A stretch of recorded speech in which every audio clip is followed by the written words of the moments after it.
GSSSA Senior Boys National Championship, starting this Wednesday at 8 p.m. live on Cable 12. An alleged murder suspect shot dead. Could government electronically monitor ex-convicts? A look at security for the world relays, plus the Prime Minister dodges questions about his political future. Those stories and a whole lot more coming up. I'm Winnie Toot, and MB12 starts now.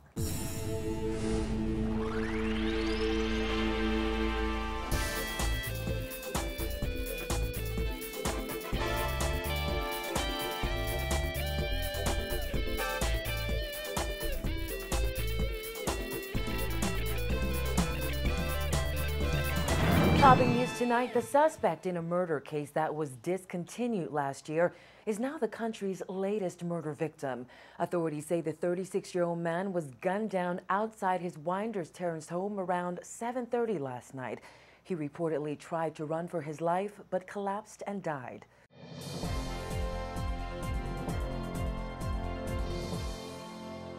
You have a 36-year-old male was sitting at the rear of his residence here on Winders Terrace, where we believe a male approached from the bushes at the rear and discharged several shots in his direction, hitting him multiple times to the upper body. Head of the Central Detective Unit, Superintendent Paul Roll, says the victim, identified as Charles Pandy, managed to get up and run across the street, even as his shooters pursued him. However, he then collapsed, attracting the attention of his worried loved ones. Relatives and friends, hearing the commotion, came to the outside where they saw him suffering from apparent gunshot injuries and transported him to Princess Margaret Hospital in a private vehicle. Around 8:30 p.m., he was pronounced dead by the authorities at the hospital. If the name Charles Pandy sounds familiar, that's because he and another man were charged with the March 2011 murder of Carol Jean-Jacques and the attempted murder of Rosita Lewis's. Pandy was also charged with the January 2011 shooting death of Eamon Hepburn. However, in September 2013, prosecutors discontinued that murder case after the main witness failed to show up.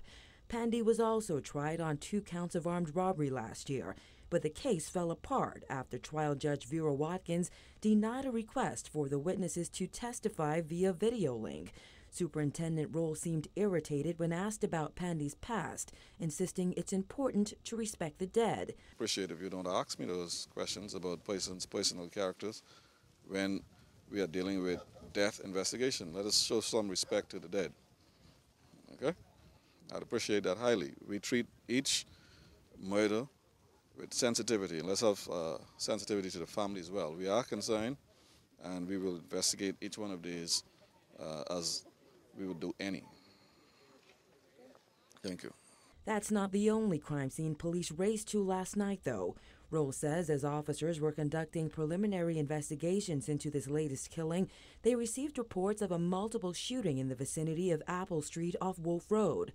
Information there is that some 5 young men were sitting at the rear of their yard or a residence in the Apple Street area when persons drove up in a small white vehicle.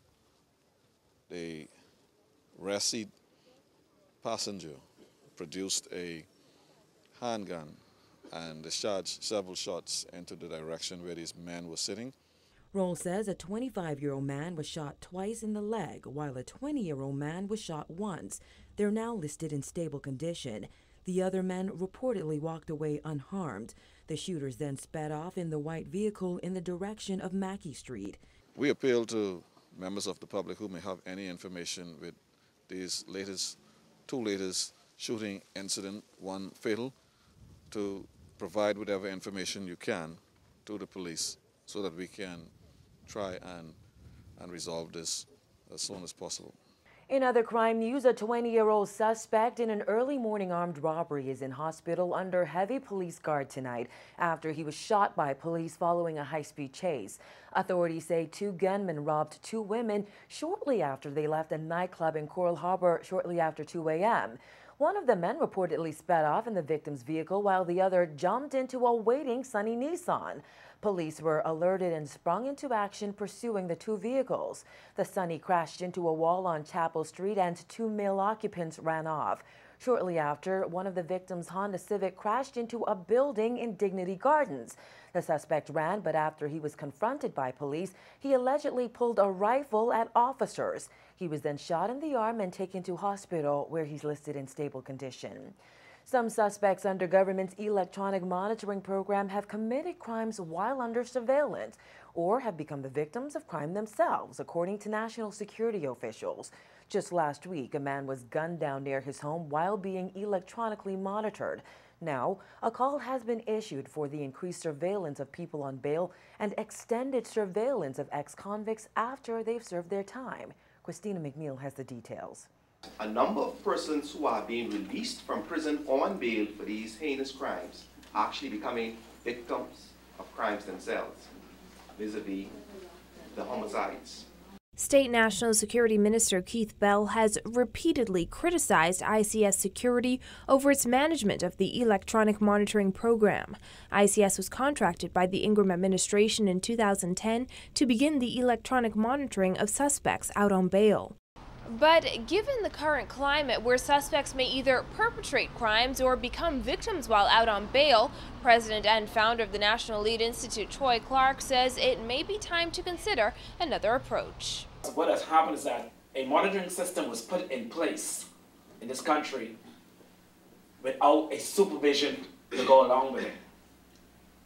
We, as a community correctional organization, what we are now purporting is that anybody who has a monitoring contract with the government should also come with a supervision plan for those who are on bail, because it is proven in several different jurisdictions that once an offender who's being monitored and supervised, the likelihood of he or she reoffending decreases.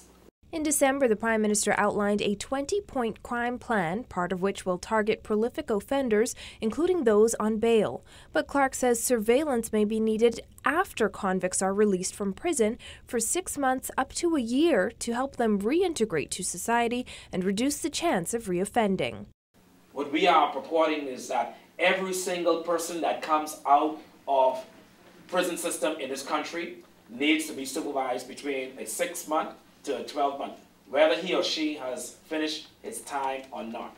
If that doesn't happen, we will continuously have a higher rate of recidivism. Clark gave his views at the College of the Bahamas Crime Roundtable yesterday, but those views were met with criticism. President of the Bahamas Bar Association, Ellsworth Johnson, says when you begin monitoring people who have already served their time, you run into constitutional issues. If a man has already done the time and he's innocent and you have no reasonable cause to monitor him, then you can't invade his privacy. COB professor and moderator Dr. Ian Strawn, however, agreed with Clark, pointing out that the Bahamas' inability to keep people behind bars, protect witnesses and jurors, and bring trials in a timely fashion, some constitutional liberties may have to be infringed upon to protect the country's stability.